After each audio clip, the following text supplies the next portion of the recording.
उत्तराखंड की ऊंची ऊंची पहाड़ियों के बीच बसा एक छोटा सा गांव था, कुंजापुरी। चारों तरफ देवदार के घने पेड़, ठंडी हवाओं की सरसराहट और सुबह सुबह पक्षियों की मधुर आवाज।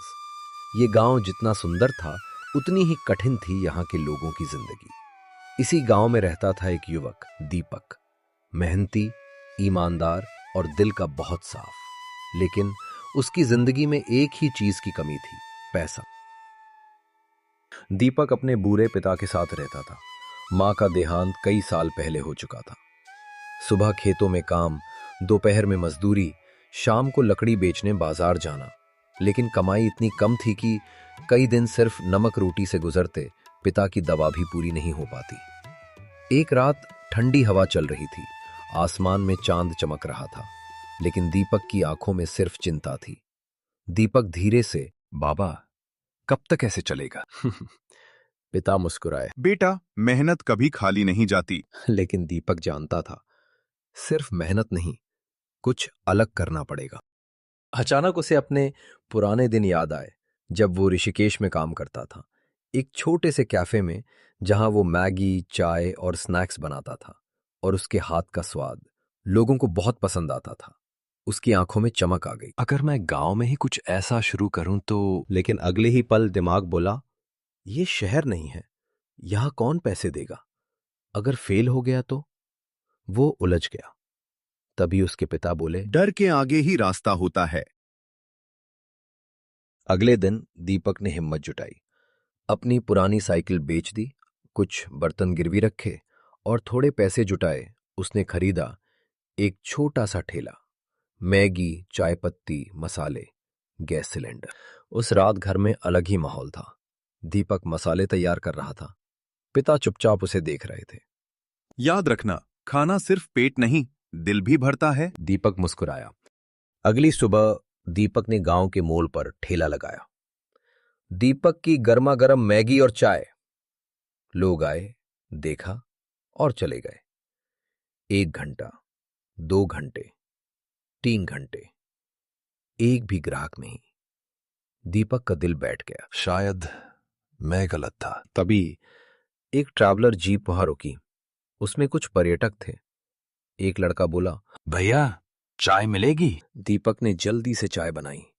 गर्मा गर्म भाप, अदरक की खुशबू।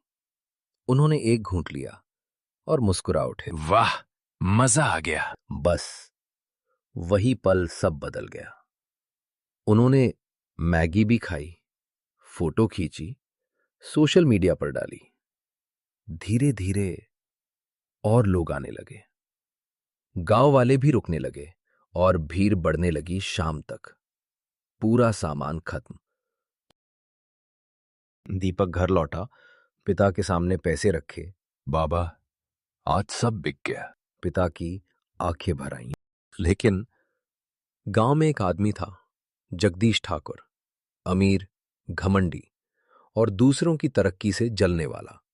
उसे ये सब पसंद नहीं आया। एक गरीब लड़का इतना आगे कैसे बढ़ सकता है? उसने अपने आदमी लाला को बुलाया। इसका काम बंद कराओ। अगले दिन लाला और उसके साथी आए। यह जगह हमारी है। दीपक ने विनती की, भैया काम करने दो। लेकिन ठेला गिरा दिया, सामान फेंक दिया। दीपक जमीन पर बैठ गया, आंखों में आंसू। घर पहुंचा, पिता ने कहा, ठेला टूटा है, तू नहीं, फिर से शुरू कर।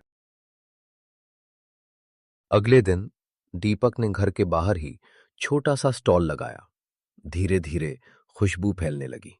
वही पर्यटक फिर आए और इस बार अपने और दोस्तों के साथ भीड़ फिर जुट गई। कुछ दिनों बाद गांव में बड़ा मेला लगा। दीपक ने स्टॉल लगाया, भीड़ उमड़ पड़ी। जगदीश ने आखिरी चाल चली, चाय में खराब दूध मिलवा दिया। कुछ लोगों ने पी और चिल्लाने लगे, ये खराब है। भीड़ गुस्से में। दीपक डर गया। मैंने कुछ नहीं किया। तभी एक पर्यटक लड़की बोली, रुको, ये सही नहीं लग रहा। उसने जांच की और सच्चाई सामने आई। लाला ने मिलावट की थी। भीड़ गुस्से में, गलत किया। लाला भाग गया। जगदीश की इज्जत गिर गई। अब दीपक की ईमानदारी मशहूर हो गई। लोग दूर दूर से आने लगे। कुछ महीनों बाद पक्की दुकान खुल गई, दीपक टी एंड मैगी कॉर्नर। 3 लोगों को नौकरी दी, पिता का इलाज कराया। एक शाम पहाड़ों पर सूरज ढल रहा था। पिता ने पूछा, खुश है बेटा? दीपक मुस्कुराया। हाँ बाबा, अब समझ आया। मेहनत जरूरी है, लेकिन हिम्मत और सच्चाई उससे भी ज्यादा जरूरी है।